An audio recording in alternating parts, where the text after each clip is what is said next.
हां, आज काय बनवू? पनीर टिक्का. ओके. तर इथे मी कांदा आणि कॅप्सिकम छान असे कट करून घेतले आहे स्क्वेअरमध्ये, तुम्ही बघू शकता. तर इथे मी घेतलं आहे फ्रेश पनीर. तर याला आपल्याला कट करून घ्यायचं आहे. तर याला पण मी असं छान मोठे मध्ये कट करून घेतलेलं आहे.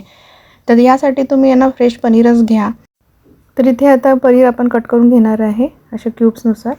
तर तुम्हाला पाहिजे तो शेप तुम्ही कट करू शकता किंवा पाहिजे तेवढे बारीक आणि मोठे कट करू शकता. त्यानंतर मी ते हंकट घेतलेलं आहे. त्यानंतर मी 1 चमच इथे बेसन घेतलेलं आहे, लसूण अद्रकची पेस्ट घेतली आणि कश्मीरी लाल तिखट टाकलं आहे. थोडंसं मी आपलं घरचं लाल तिखट टाकलेलं आहे तिखट यायसाठी. त्यानंतर धने पावडर, जिरं पावडर आणि मी चाट मसाला इथे ॲड करून घेतलेला आहे. थोडीशी मी किंचित हळद ॲड केलेली आहे, ती ऑप्शनल आहे. आणि चवीपुरतं मीठ ॲड केलेलं आहे. त्यानंतर इथे पनीरचे तुकडे आपल्याला इथे ॲड करून घ्यायचे आहे. त्याला कोट करून घ्यायचं आहे आधी. त्यानंतर मी इथे शिमला मिरची आणि ऑनियन ॲड करून घेतलं आहे. त्याला पण छान याला मॅरिनेट करून घ्यायचं आहे. तर मला वीर हेल्प करत होता. त्यानंतर मी याला अर्धा तास फ्रीजमध्ये ठेवलेलं होतं.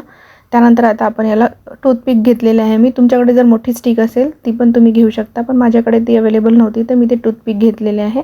त्याला मी 1 कॅप्सिकम, 1 पनीर आणि 1 कांदा लावून असं स्टिक करून घेतलेलं आहे.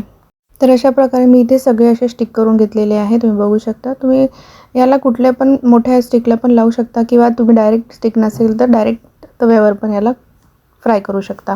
तर इथे मी पॅनमध्ये घेतलं आहे तेल. त्यानंतर मी इथे सगळे असे ठेवून घेतलेले आहे. तर आपल्याला तेल गरम करून घ्यायचं आहे थोडंसं, त्यानंतरच इथे ॲड करून घ्यायचं आहे आणि एक साईड झाल्यानंतरच याला आपल्याला पलटवायचं आहे. लगेच पलटवायचे नाही, नाहीतर ते खाली चिकटून बसतील. तुम्ही बघू शकता इथे कुठल्याही प्रकारचं पॅनला चिकटलेलं नाही आहे आणि हे खायला इतके टेस्टी आणि यम्मी झाले होते. तर यासोबत केली होती मी ग्रीन चटणी, मिंट आणि कोरिअँडरची. तर तुम्हाला रेसिपी कशी वाटली नक्की कॉमेंट करून सांगा आणि एकदा नक्की ट्राय करून बघा. तर भेटू अशा सिंपल नवीन इझी रेसिपीसोबत नेक्स्ट व्लॉगमध्ये. Bye bye.